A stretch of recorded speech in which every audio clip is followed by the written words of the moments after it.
नमस्कार दोस्तों। एनसीईआरटी की सीरीज़ में हम 6th क्लास का जो 7th चैप्टर है और 6th क्लास में ये सेकंड लास्ट चैप्टर, तो ये 6th क्लास का जो 7th चैप्टर है हमारा देश भारत, वो कंप्लीट करेंगे। इससे पहले वीडियो को लाइक शेयर सब्सक्राइब कर दीजिए और जो पुराने वीडियोस है उनको देखने के लिए प्लेलिस्ट पे जाइए।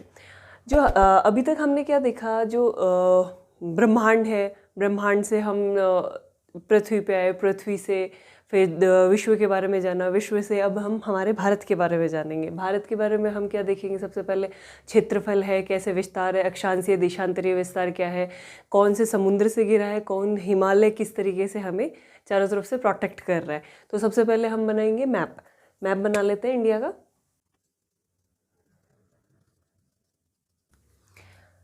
मैप में हम सबसे पहले देखेंगे कि पहले अक्षांशीय और देशांतरीय विस्तार कितना है और क्षेत्रफल कितना है। सबसे पहले हम ये देखते हैं विश्व में जो पृथ्वी है, पृथ्वी पे कौन सी स्थिति में, कौन से गोलार्ध में भारत की स्थिति है। हमने पिछले क्लासेस में पढ़ा था जो भारत की स्थिति है वो उत्तर पूर्वी गोलार्ध में। उत्तर पूर्वी गोलार्ध किस तरीके से डिसाइड हुआ, ये उत्तर और पूर्वी गोलार्ध में यहाँ पे कहीं ना कहीं भारत की स्थिति है, यहाँ पे उत्तर पूर्वी गोलार्ध में। तो ये उत्तरी और पूर्वी गोलार्ध में भारत की स्थिति है, ये हमने पिछले क्लासेस में देख लिया था।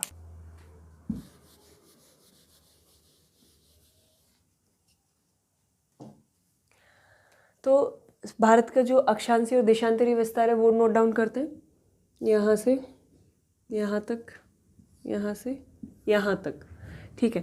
जो ये वाला एरिया है, ये उत्तर से लेके दक्षिण तक का जो एरिया है, जो हमने विश्व के मैप में देखा, वो कितना है 8 डिग्री 4 सेकेंड उत्तर आएगा, पूरा वो आएगा यहाँ पे उत्तर, क्योंकि ये अक्षांशीय रेखाएं हैं। ये है 37 डिग्री 6 सेकेंड उत्तर, ठीक है। यहाँ 68 डिग्री 7 सेकेंड पूरब, ये है 97 डिग्री 25 सेकेंड पूरब। ये हमारे अक्षांशीय और देशांतरीय विस्तार हो गया। जो हमारे जो समय रेखा है, मानक रेखा, मानक जो समय हमने निर्धारित किया है वो क्या है 82.5 डिग्री 30 सेकेंड पूरब, ठीक है। अब ये हमने इस तरीके से देखा है। अब हम इसका क्षेत्रफल देखते हैं, भारत का क्षेत्रफल कितना है।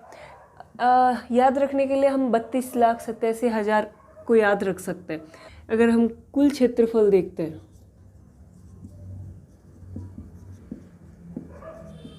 याद करने के लिए 32,87,000 मोर देन इनफ है।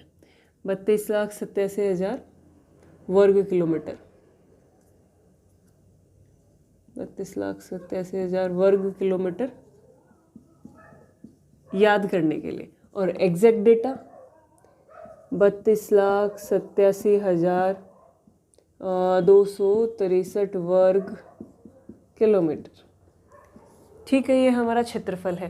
क्षेत्रफल को अगर देखिए तो विश्व हमारी जो कुल भूमि है वो विश्व की तुलना में कितनी है 2.4%, विश्व की तुलना में 2.4% भारत को उपलब्ध है, ठीक है। हमने अक्षांशीय विस्तार देखा, देशांतरीय विस्तार देखा, मानक समय देख लिया, क्षेत्रफल देख लिया। अब हम देखते हैं जो उत्तर से दक्षिण और पूर्व से पश्चिम जो हमारे विस्तारित है कितना लंबाई और चौड़ाई में है। तो ये वाला जो एरिया है यहाँ से कच्छ से लेके अरुणाचल प्रदेश तक का जो है वो है 2933 किलोमीटर। तो इसको हम याद रखने के लिए 2900 किलोमीटर रख लें, ठीक है। और अगर हम उत्तर से दक्षिण तक का विस्तार देखें तो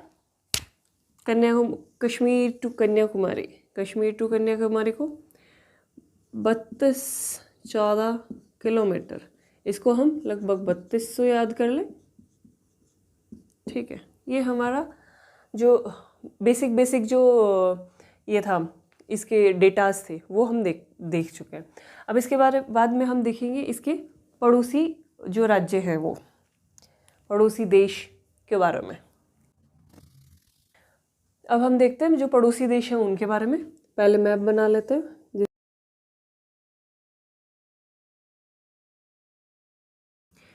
सबसे पहले एक ट्रिक देखते हैं।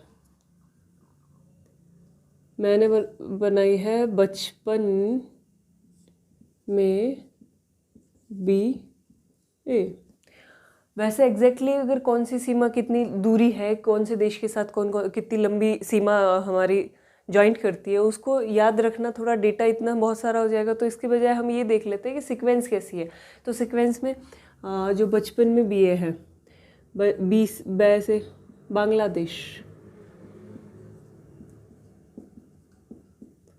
च से चीन, फिर हम थोड़ा इधर ले लेते हैं, पै से पाकिस्तान, फिर न से नेपाल, म से म्यांमार, बी से भूटान, ए से अफ़गानिस्तान। बहुत से टाइम ये डिफ़िकल्ट होता है या फिर बहुत सारा कन्फ्यूज़न ये होता है कि अफ़गानिस्तान से भारत की सीमा लगती है नहीं लगती। लेकिन इसमें यह है कि जो पाक ऑक्युपाइड कश्मीर है, ये वाला एरिया, वहाँ से बहुत छोटी सी सीमा अफ़गानिस्तान से लगती है। तो इस एरिया में अफ़गानिस्तान है कहीं, अफ़गानिस्तान, ये वहाँ है पाकिस्तान, ये है नेपाल, ये है भूटान, ये है बांग्लादेश, ये है श्रीलंका। ये हमने देखी स्थलीय सीमाओं का, स्थलीय सीमा। वहीं पे दो देश ऐसे भी हैं जो जलीय सीमा साझा करते हैं, श्रीलंका एंड मालदीव। तो ये हमने पड़ोसी देशों को देखा और विथ ट्रिक देखा। इसके बाद में हम नेक्स्ट देखेंगे कि जो भारत का जो भौतिक विन्यास है वो किस तरीके से डिवाइड किया हुआ है, उसका भी एक बेसिक स्ट्रक्चर हम देखेंगे।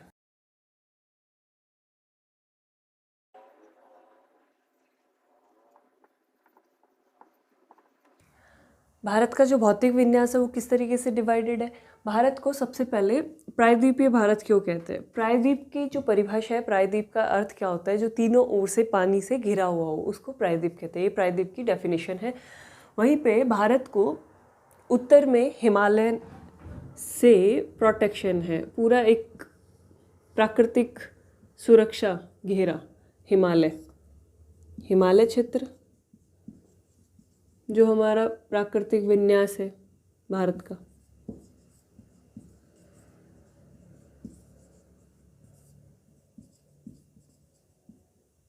ये हिमालय क्षेत्र। हिमालय से अगर साउथवर्ड आते हैं तो ये मैदान है, गंगा का मैदान, ठीक है। इसके पश्चिम में जाते हैं तो ये है हमारा पश्चिमी मरुस्थल, और इन दोनों के साउथ में जाते हैं तो ये है हमारा प्रायद्वीपीय पठार।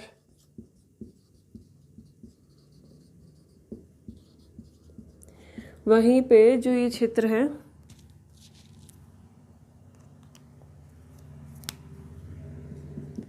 ये जो क्षेत्र है ये है हमारा तटीय मैदान।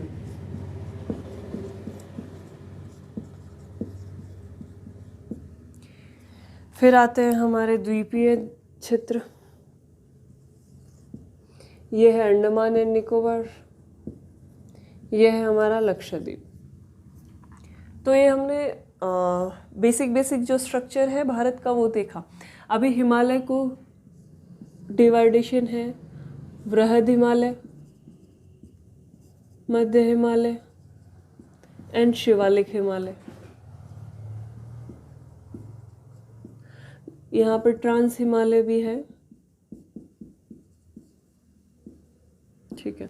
मैदान है, उत्तरी मैदान, मध्य मैदान, दक्षिण मैदान में डिवाइडेड है। यही वहीं पे ये वाला जो एरिया है जहाँ बांग्लादेश वर्तमान जो देश बना हुआ है, उसमें ब्रह्मपुत्र नदी और गंगा नदी मिलके विश्व का सबसे बड़ा नदीय डेल्टा बनाते हैं। डेल्टा क्या होता है? जहाँ पे नदियों के जो मुहाना होता है, वहाँ पे नदी द्वारा जो सेडमेंट्स डिपॉजिट करते हैं, उसकी वजह से जो एरिया बनता है उसको डेल्टा कहते हैं, नदी डेल्टा। इसको सुंदरबन डेल्टा कहते हैं। अब सुंदरबन क्यों पड़ा? यहाँ पे सुंदरी नामक जो मैंग्रोव वन है उनकी वजह से, जो पेड़ है उसकी वजह से इसका नाम सुंदरवन पड़ा है, जो विश्व का सबसे बड़ा नदी डेल्टा है। अब आते हैं मरुस्थल, जो पश्चिमी एरिया है, यहाँ राजस्थान, गुजरात और राजस्थान, गुजरात, दिल्ली, पंजाब, एमपी, यहाँ तक विस्तारित है मरुस्थलीय क्षेत्र। वहीं पे प्रायद्वीपीय पठार, ये वाला एरिया प्रायद्वीपीय पठार है। जो तटीय मैदान है उसमें क्या डिफरेंस है, पश्चिमी और पूर्वी दो तटीय मैदान बन रहे हैं हमारे यहाँ पे। तो जो पश्चिमी तटीय मैदान है उसका विस्तार, कंपैरिजन, तुलना करें तटीय मैदान जो पूर्वी तटीय मैदान है उनके कंपैरिजन में, तो इसका विस्तार कम है। और वहीं पे जो ढाल है प्रायद्वीपीय क्षेत्र का, ढाल पूर्व की तरफ और उत्तर की तरफ होने की वजह से नदियों का जो बहाव क्षेत्र है या फिर जो दिशा है वो पूर्व की ओर है, जिसकी वजह से यहाँ पे जो पूर्वी तटीय मैदान की जो पहाड़ी क्षेत्र है वो बहुत ज़्यादा कटा फटा है और बहुत ज़्यादा विस्तारित होता हुआ प्रतीत होता है। अंडमान निकोबार लक्षद्वीप हमने देख लिया, ये हमारा 6th क्लास का 7 चैप्टर कंप्लीट होता है। बाकी जो क्लासेस कंप्लीट हो चुकी है उनको देखने के लिए आप प्लेलिस्ट में जाइए और फर्दर क्लासेस के नोटिफिकेशन के लिए आप बेल आइकन दबाइए और सब्सक्राइब कीजिए। Thank you.